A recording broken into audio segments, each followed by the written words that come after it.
Hey, beautiful people. Welcome to Organizing an ADHD Brain, the podcast for anyone who's ready to ditch the shame and get organized in a way that actually works with their brain. I'm Megs, a professional organizing coach, organizing an ADHD brain owner, and recovering clutter human. While I work primarily with women, this space is for anyone who wants practical tools, mindset shifts, and a new way to look at time, stuff, and self-worth. If you've ever felt overwhelmed, scattered, or stuck in a cycle of starting and stopping, you're not alone. And you're in the right place. Let's build a life that feels calm, doable, and aligned, one mindful move at a time.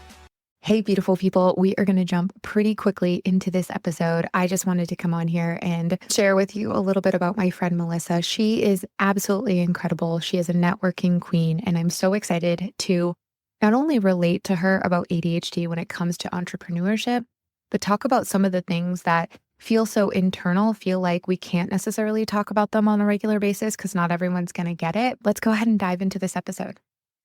Welcome back to Organizing an ADHD Brain. I'm here with my good friend, Melissa Snow. I am so excited to introduce her today. Melissa, tell us a little bit about you. Hi, yes, thank you so much. I'm so excited to be a guest on your podcast. I live in Colorado, lived in Colorado my whole life. I started out doing all the things that you were supposed to do, graduated from high school, went to college, got my degree, took me a little while. I changed my major 6 times and finally got my degree in English. I taught high school for about 4 years, and that was enough for me. And then went into the more corporate side of the world. I was a personal injury paralegal for many years and then fell into entrepreneurship accidentally. I was doing some moonlighting on the side for a guy who had a business doing medical record summaries for personal injury attorneys. And so I did some work for him. He decided to shut down his business and he was like, hey, do you want all my clients? And I was like, sure. And overnight I was an entrepreneur with a full client load making money. And I was like, entrepreneurship is great. Why doesn't everyone do this? It's super fun. So my next business after that, I got my life coaching certification and I was a dating and relationship coach for about 6 or 7 years. I had a really successful podcast during that time. And I loved that business. I learned a lot about what it actually takes to be an entrepreneur and sales and marketing and all of the things that we don't really think about when we're like, I'm going to start a business. We're just like, I just want to do the thing I want to do. I don't want to do all that other stuff. And then about 2.5 years ago, I transitioned to my current business, which is called Powerful Women Rising, and is really just about supporting female entrepreneurs in their growth journey. It's really based off of a couple specific things. One is the value of authenticity and showing up as yourself, not trying to fit yourself into a mold or trying to be like what you think you're supposed to be or act how you think you're supposed to act to be a successful entrepreneur or to be taken seriously. And the other tenet of the business is really just about networking and growing your business through creating genuine connections. I have a podcast, another podcast now, and run a community online for female entrepreneurs, and it's super fun. When I'm not working, I like to buy books, and sometimes I read them. Usually I don't. I do really like to buy them. I love cats. I volunteer at a cat rescue here in Colorado Springs. I have several cats of my own and then any number of fosters at any given time. That's pretty much me. Oh, I love it so much. Yeah, if you are on my email list and have downloaded my dopamine menu, you know who Theodore is, who is my kitten. You've watched him grow because I include a picture of him every 2 weeks or so. And Melissa is his surrogate mom from the very beginning. Teddy is dopamine. He's on my menu too. Like a 10-minute activity is to cuddle with him or to play a game with him. And it's really fun because like sometimes you genuinely just forget about the things that you can do in life.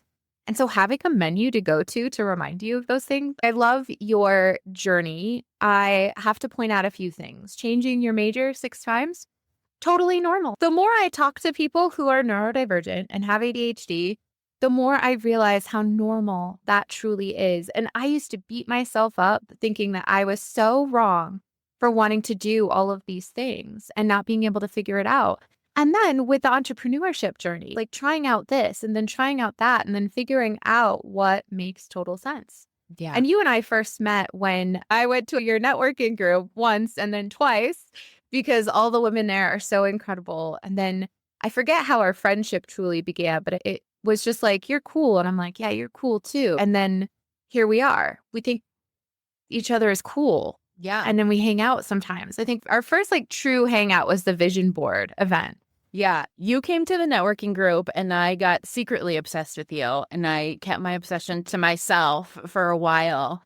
And then, yeah, you invited me to the vision board workshop and I was like, oh my gosh, she wants me to hang out with her. And so I went and I hung out with you. And then I was even more obsessed. Which is so funny because I do that too. I meet people and I'm like, oh my God, they're amazing. I want to be their best friend. But when I say I want to be your best friend, I then have to hide a little bit. That was too strong. Yeah. Making friends as an adult can be very awkward. Yeah, it certainly is. Okay, tell us a little bit about your journey discovering that you had ADHD. Yeah, so I actually just got diagnosed less than 2 years ago. I've always suspected that I had it. I was an 80s baby and ADHD wasn't a thing then. And if it was a thing, it was only something for the really naughty boys school, right? Like the little boys who were always getting in trouble and couldn't stay in their chair and just were like completely out of control. That was the kid who had ADHD. It wasn't me.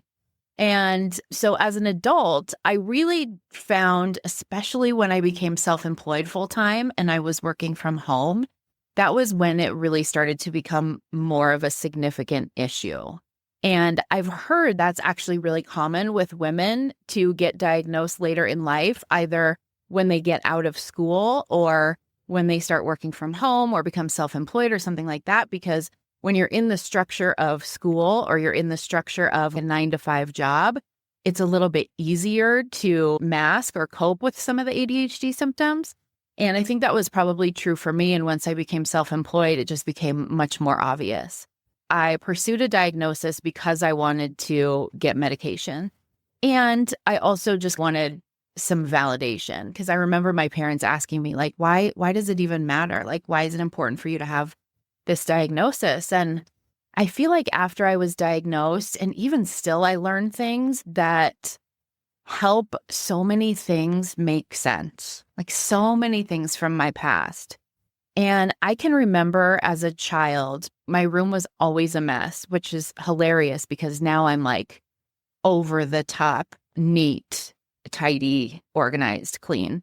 But my room was always a mess. And I can remember my mom sending me to clean my room and just standing in my room crying because I didn't even know where to start. I couldn't even see the floor. And I also remember I would have these episodes where I would lay in the hallway and I would just flail my arms and legs and I would tell my mom, I'm going crazy. Those are the kind of things that I look back on now and I'm like, okay, that all makes a little bit more sense now. Why that was so overwhelming, this task of cleaning my room, and why I had these feelings and these sensations and this overwhelm that I couldn't explain. And the biggest thing for me getting diagnosed was the realization that I'm not lazy. I spent my whole life thinking that I was lazy and creating a lot of frustration for my parents, especially because I would like complete assignments and then not turn them in. Or I would not complete assignments, or I was just completely uninterested in school. My mom still jokes about how I would get really obsessed with some hobby. I decided I was going to be a cake decorator. And so one year for Christmas, they got me all this cake decorating stuff. And she's like, you never decorated another cake for the rest of your life. And that's not entirely true, but it was a while.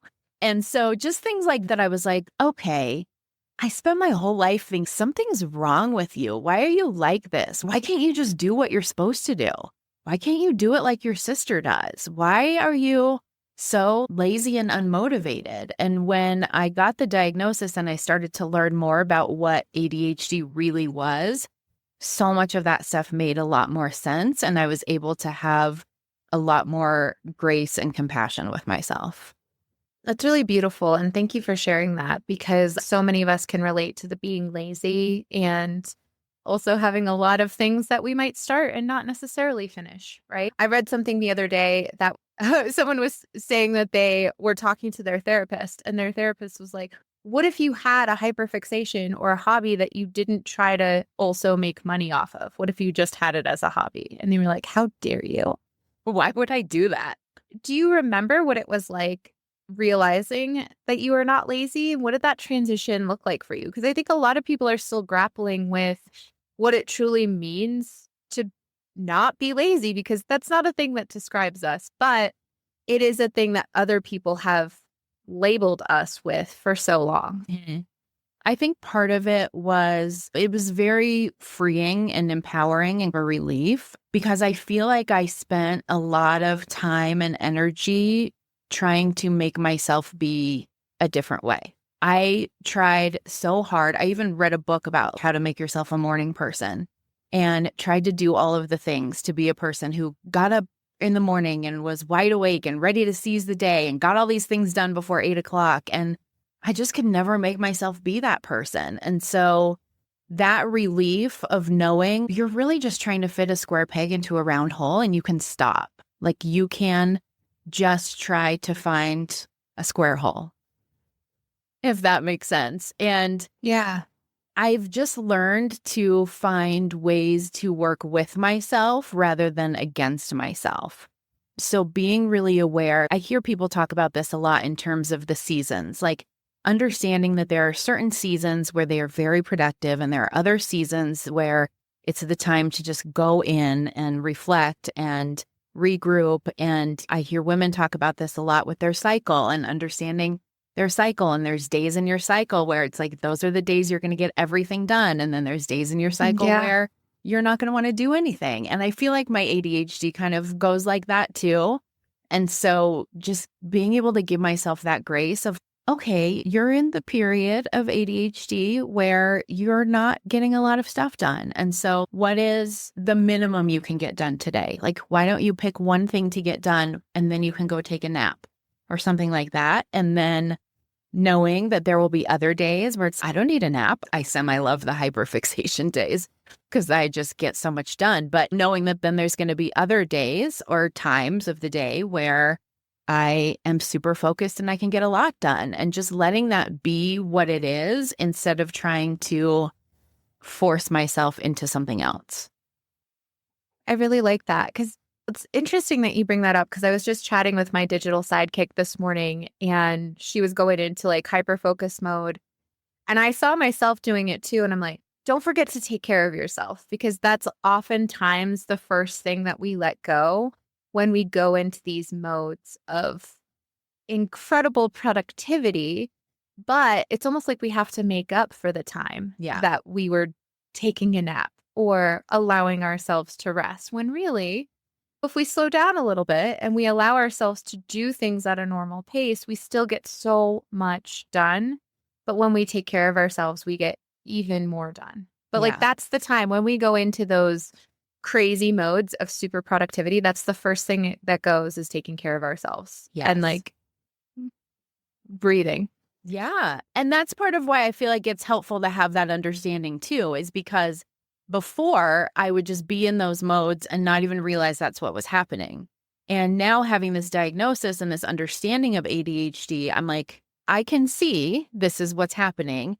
And so then when my brain's like, no, you can't, you're not going to go to the bathroom. You don't need to eat dinner. It's fine. Keep going. I'm like, oh, I see what this is. And also I can take 3 minutes to go to the bathroom.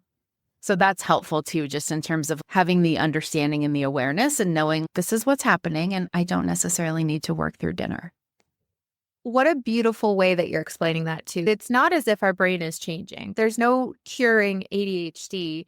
But I do think it's incredible that the more we know, the more that we can talk ourselves out of some of these things that our brain is just going to naturally take us on a journey to. Yeah, 100%. And it's still going to happen. But the more you practice, the more you can say, okay, what if I slowed down a little bit? What if I just chilled? Sometimes I'll make myself reminders because my brain doesn't always want to kick in with the, no, you can go to the bathroom. And this is one of the things that, like, coming back to that acceptance piece is like, I would have never made a sticky note before that says, like, it's okay to go to the bathroom, or don't forget to eat dinner, and put it on my computer screen, right? Because my brain would have said, that's dumb. You don't need to make a sticky note that says that. Nobody else makes a sticky note that says that. Don't do that. And so with that acceptance piece, is just, if that's what you need, who cares? Yeah. I don't care if there's anybody else on the world who makes a sticky note that says, don't forget to go to the bathroom. If it works for you, it works for you. And so that's been a big part of the journey too, is finding what works for me and letting that be okay.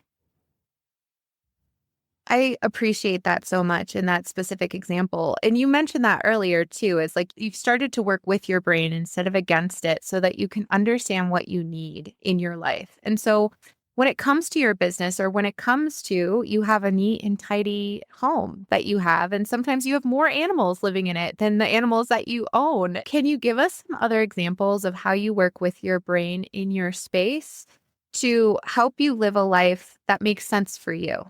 So the organization of my desk and just my office space is a big one for me. And I used to try to just push past that. And now I'll come in here sometimes in the mornings and be like, you are not going to be nearly as productive as you want to be if you don't do this first. I had a senior foster cat who was 20 and she lived in my office and she was a bit of a mess.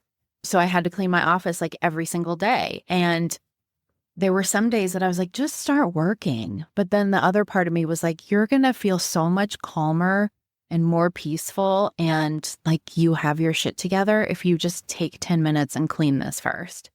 So that's part of it. I do a good doom pile now and then because even just like having it sorted and stacked can feel better than nothing, right? Better than just like having it all over the place. And then at least I know like I can just tackle one at a time because they are categorized and organized. I think part of it too is finding some sort of planner or calendar or whatever system works for you. And that one makes me laugh because I know it's always like a joke in the ADHD community about like how many planners we buy. And I can't tell you how many planners I have in my desk drawer that are like, have between a week and a month filled out. And then after that, I'm like, nope, hate this planner. So for a while, I stopped using a planner and I just used a to-do list. And that was good enough. I've recently found one that is a little bit different that has like different columns for different categories. And so you can put your tasks and your to-dos and your reminders and things in the different columns. And that's working really well for me. Just trying the different things and being okay, Sally loves this planner and she swears by it, but it is not working for me. So let me try something different. That's helped. That's awesome. I think what's interesting about the planner thing is it's not necessarily that we can't use planners or that they're inefficient. It's that we think that it's going to be the answer to everything. So we buy it and we get this dopamine hit and then we start to use it and we're still getting the dopamine hit. But then we're known to not be consistent with things. And so because we're not consistent, now we haven't used it for a week. Why would I go back to it now? It's not a failure. It's just simply that you weren't consistent for that amount of time. You are allowed to go back to it. Just won't feel as good as it did when you initially bought it and when you initially started filling it out. Now it's going to feel a little bit different. And that's the uncomfortableness that we sometimes have to push past. And you're allowed to buy the planner. You just are also allowed to go back to it when it doesn't feel as good. It's so funny that you say that because this planner that I have that I'm using now, I always fill it out on Monday mornings. And for some reason, Monday, I forgot to do it. And so yesterday morning, I was like, oh man, forgot to do the planner. And so I was like, I just won't do it this week. And I was like, it's Tuesday. I'm like, you have 6 more days. Fill out your planner. But it's funny how our brain is, oh, nope, ruined. Yep. It's like this, it's the perfectionist mindset, right? If we can't do it, then why would we do it? It's the same with the diet mentality and all of these other things. I have to share this with you because you're going to find this hilarious. So I made a cake for Cora last year for her birthday. She was turning 5. And I had great intentions. I thought for sure this was going to be like my new adventure. I was going to be a cake decorator, which is probably why I laughed so hard when you originally were talking about it a minute ago. Because I'm like, I'm going to be really good at this. I wasn't. It turned out awful. It looked hideous with sparkles. I mean, that probably helped. Yeah, it's okay to not be the best. It's okay. Even Charlotte, my 7-year-old, she was like, Cora, I just want you to know that mommy tried really hard and she just needs some more practice at doing this. But it's things like that we just have to realize that it's okay to come back to it and learn from what we did. I heard somebody say once, if you have a bike and your bike gets a flat tire, are you just going to throw the whole bike away? No. you're probably just going to pump up the tire or get a new tire. But that's what we want to do. Oh, I missed one day on my planner, so I'm just not going to do the planner all week. Because you know your brain, you're now challenging yourself. They're like, it's fine that I didn't do it yesterday. Yesterday, I got to fly by the seat of my pants and live in the wind of time. Today, I might create some more structure around my life and try to abide by this time thing that people like to live by. And you get to discover the different ways you approach the day with intention. That's the crazy part, is that we keep the broken bike because we're like, one of these days, this new bike is going to break. And then I can use parts from the old bike to fix this one. And then when the new bike breaks, you think we're going to do that? No, we get a new bike. And now we have two broken bikes and a new one. We've got the greatest ideas. It's just that sometimes we don't take the action on them. Yeah. You have the greatest ideas when it comes to your business. So when we're thinking about taking action on all of these things, how do you stay organized in your business and make sure that you're fulfilling your goals? You have a podcast, you have the networking group that you manage, but you also have a networking group that you facilitate. And then you do all of these other things too. How do you keep all of that going? I have help.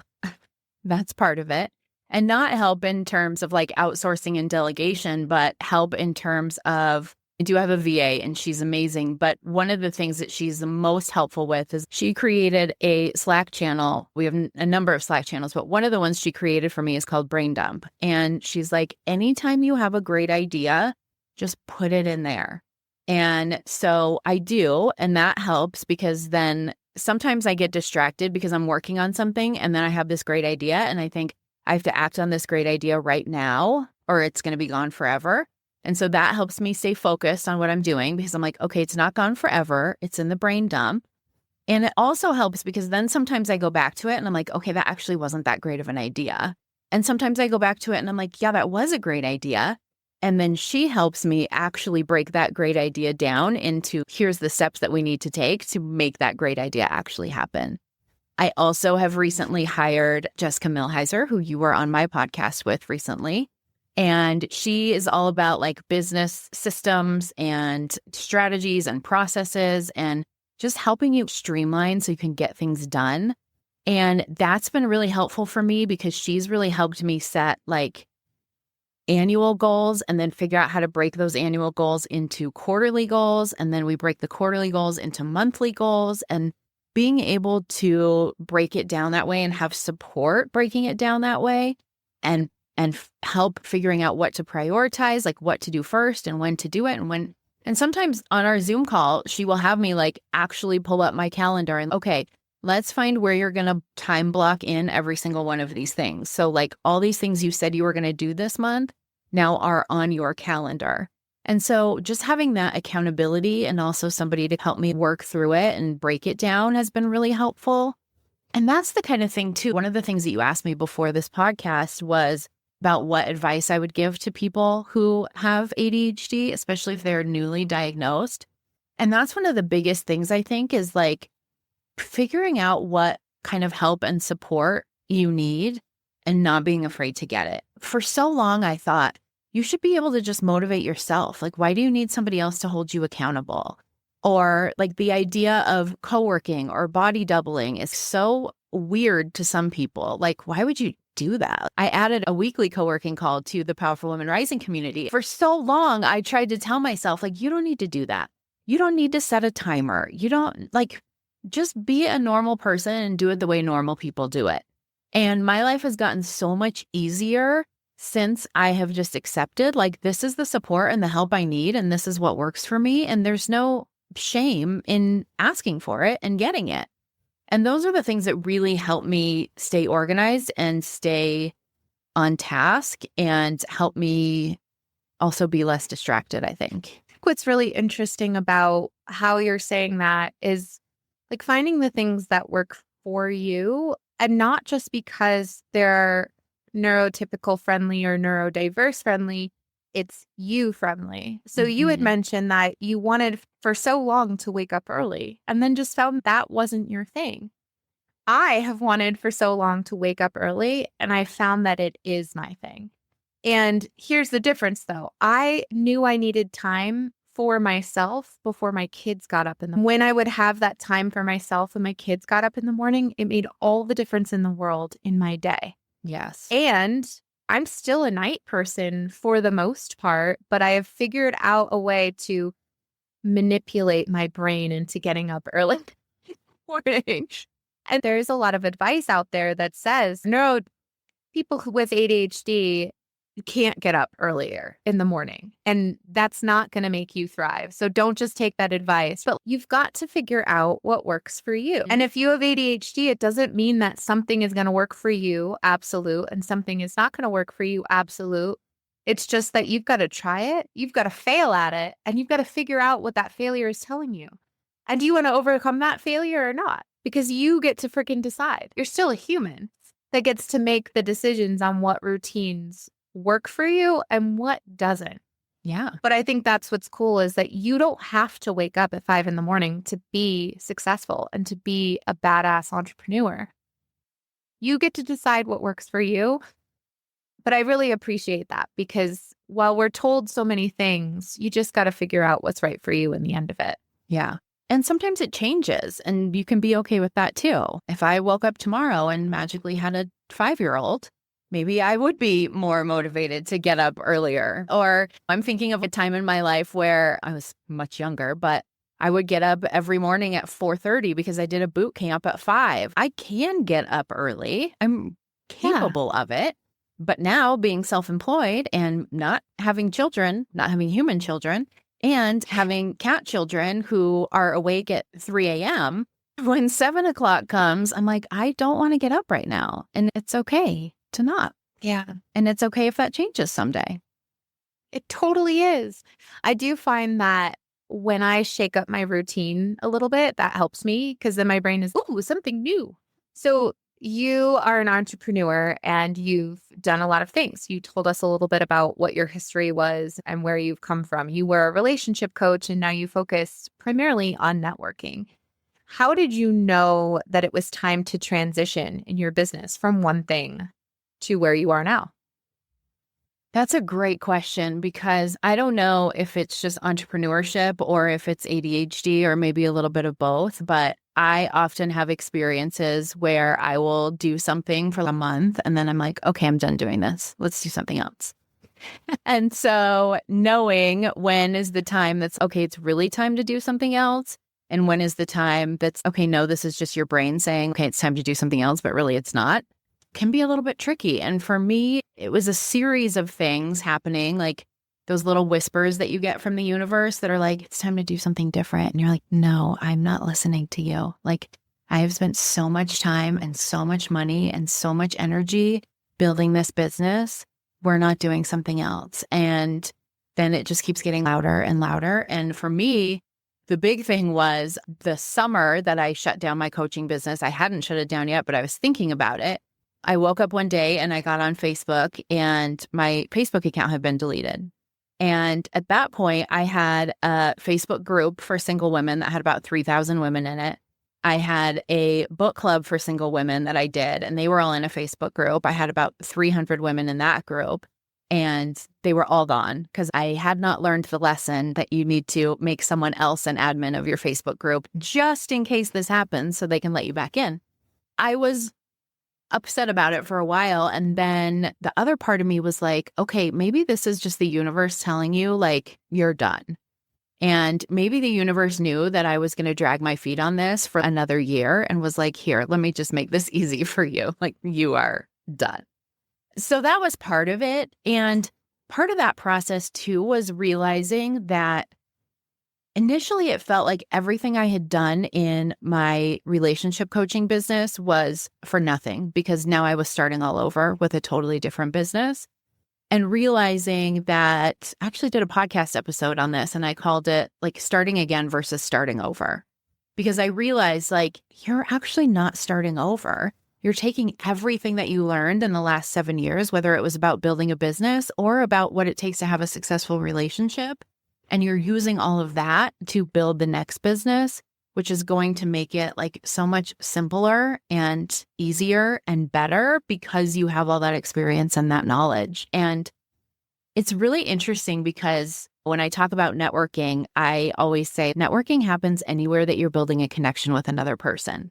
So essentially, networking is relationships. Like that's what it is, whether it's a relationship with somebody that you see once a month at your networking meeting, or it's a relationship with somebody that you end up having contact with on a more regular basis. There's still some basic fundamentals of relationship building that apply whether you are dating and trying to find love, or you are networking and connecting with people and building your business that way. And so a lot of it, a surprising amount of it has transferred over, which is interesting. That makes so much sense, right? You're not starting from scratch. You're building on a foundation that you have been working hard on. So obviously you're not teaching the same things that you once were, but so much of it has foundational elements that are so similar. Yeah. So why networking? In my experience building my coaching business, I spent so much time and money on all the things that I thought were going to be the thing that I was missing. Like, this is what I need to finally succeed. This is what I need to finally start making consistent income. And there's a lot of good marketing out there. There's a lot of good salespeople out there. And it is appealing when you've been in business for a year or 2 years and you're still not making money. It's very easy to believe that Nancy can tell you how to make 6 figures in 90 days. And all you have to do is pay her $10,000 for her course or whatever it is, right? And so we're like, oh, thank God, here's the answer finally. And when I looked back on my experience building my coaching business, what I realized was none of those things were ever the answer. And that doesn't mean there wasn't value in them. There was in many of them. But the thing that had consistently made me money and brought me clients was the relationships that I had built and the connections that I had made. I knew I wanted to be a part of empowering female entrepreneurs. And I realized that one of the best ways I could do that was to help them stay focused on this connection and relationship building piece and not get so caught up in thinking that they need all of this other stuff. I talk to women all the time who are either struggling to make consistent income, or they're making consistent income, but they're struggling to get to the next level. And they're spending all this time in their office, like redoing their sales page, building a new funnel, planning a webinar, like all of the things. And I'm like, why don't you stop what you're doing and go out in the world and start having conversations with humans? Yeah. Nobody's coming to your webinar if they don't know that you exist. Sure. And if they don't have a connection with you. None of this is, and again, all of that is important stuff. It's not that you can build a business without it. I think there's a lot of people selling like, this is the one thing that you need. No, you need all of these things. But at the core of it is having connections and relationships with people. And so that's what I wanted to do. I love what you do too. Networking for me was also and continues to be something I really like talking about, because I think there's an assumption that networking is a great business growth strategy for people who are extroverted and confident and not awkward in conversations and super like charming and charismatic. Like we expect those people to be good at networking when we think of networking. And one of the reasons that I really like talking about it and being the face of networking for a lot of people is because I'm not like that. I have my charming moments, but for the most part, I am an introvert. I would almost rather always be at home than out in the world. I can be very shy. I can be very anxious. I can be very awkward in conversations. And I still have been able to build a successful business through networking. And I wouldn't even say it's in spite of those things. I would say it's because of those things. Like one of the things that draws my people to me is that authenticity and that realness and that like, sometimes I'm awkward and here we are and it's okay.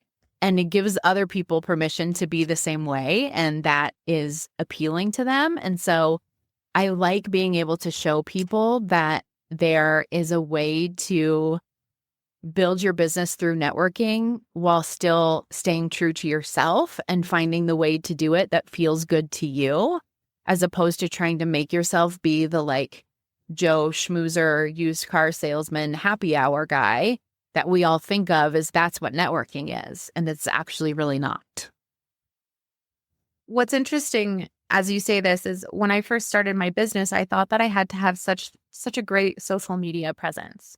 I thought that I had to have so many likes and so many followers, and then I would be able to be successful. It was then that I realized that I was successful because of the people that I knew and the people that I continued to talk to.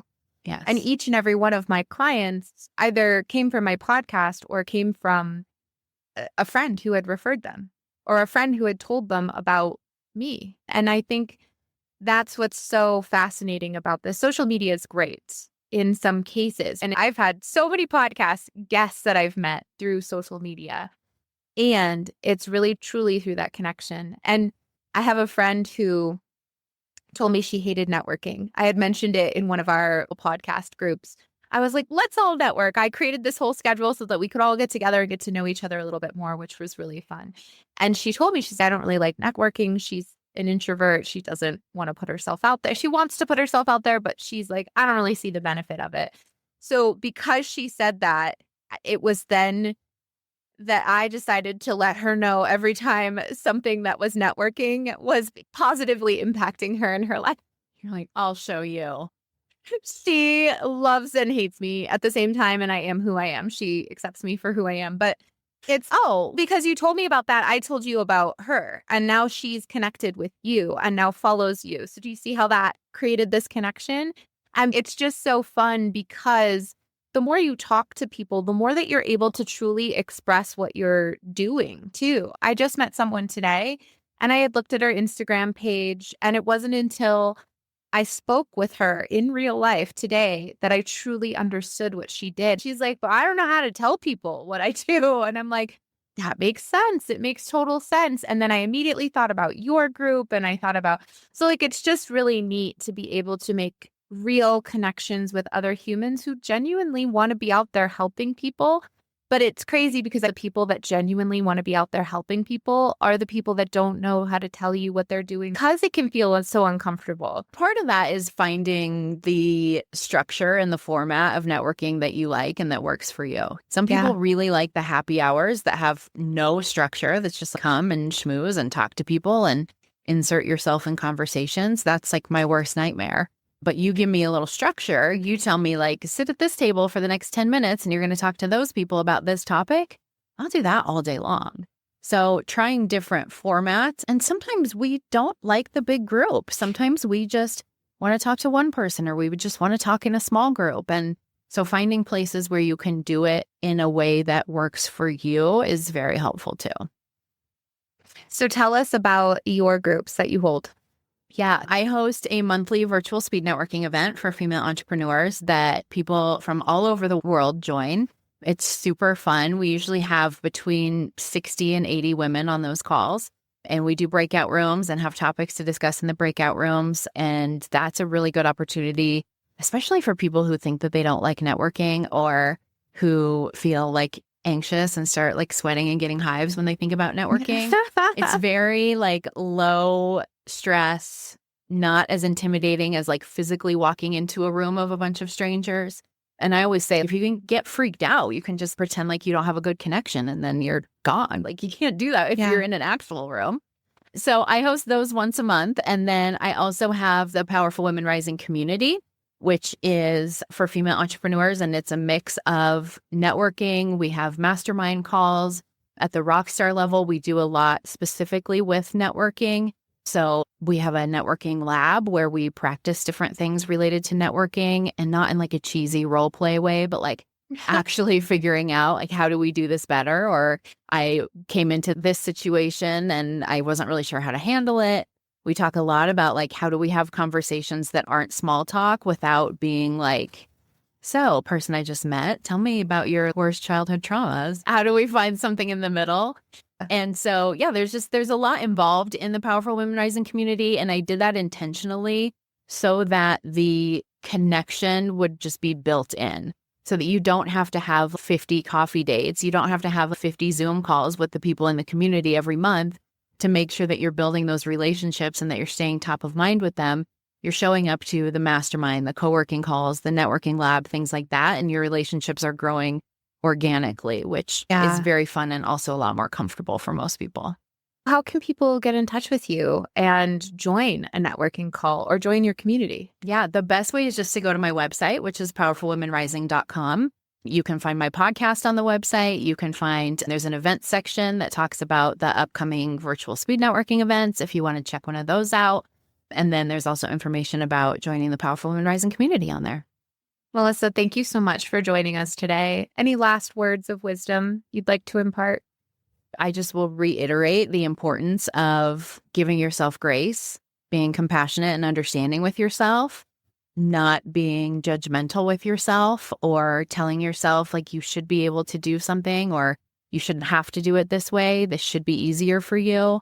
Just accepting where you're at and what you need in order to be successful and letting that be okay. Thank you so much, Melissa. It was great having you on. Thank you so much for having me. Isn't Melissa amazing? She has a podcast too, so check her out. All of her links are in the show notes below. If you want to join one of her amazing networking events coming up, she has given us a coupon code to use to attend for free. So go to the show notes below. When you go to pay, use the coupon code ORGANIZE to get into the networking event for free. As a reminder, the Organizing an ADHD Brain community is now on Circle. I'd love to invite you in. We have 2 virtual decluttering sessions each month, group coaching, virtual body doubling sessions. We even have a stagnant room. So if you want to join there with someone else in the group, you're welcome to, just to get things done. It's an incredible proven technique to do things with other people, to feel more motivated to do the things that you don't necessarily want to do, the mundane. And if you're looking for your sign to find a community or to get started, this is your sign. Life isn't slowing down at all. And if you're waiting to feel like it's going to slow down, something else is just going to happen beyond that point. If you want to get organized without having to change your life or stop your life to do so, come check out the Organizing an ADHD Brain community.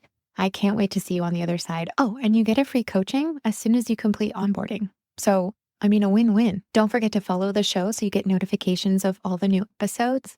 And if today is the day, I would love for you to leave a review. If this podcast has supported you or helped you in any way, it would mean the world to me. Thanks so much. Have a great day. Thank you so much for spending time with me today. I love being a part of your journey, and I hope you found something helpful to take with you. If you're ready to get support in organizing your ADHD life, I'd love to invite you to join my community. It's a space built just for you. And if you're curious about coaching, let's chat. I encourage you to book a free call just to see if it's the right fit. You can get on my calendar directly from the show notes below, and we can have a chat. A quick reminder, I am not a doctor or a medical professional. Everything I share is based on my own experience as well as my coaching expertise. So please consult your doctor for any medical or ADHD related concerns. Until next time, keep going. Right where you are is a great place to start.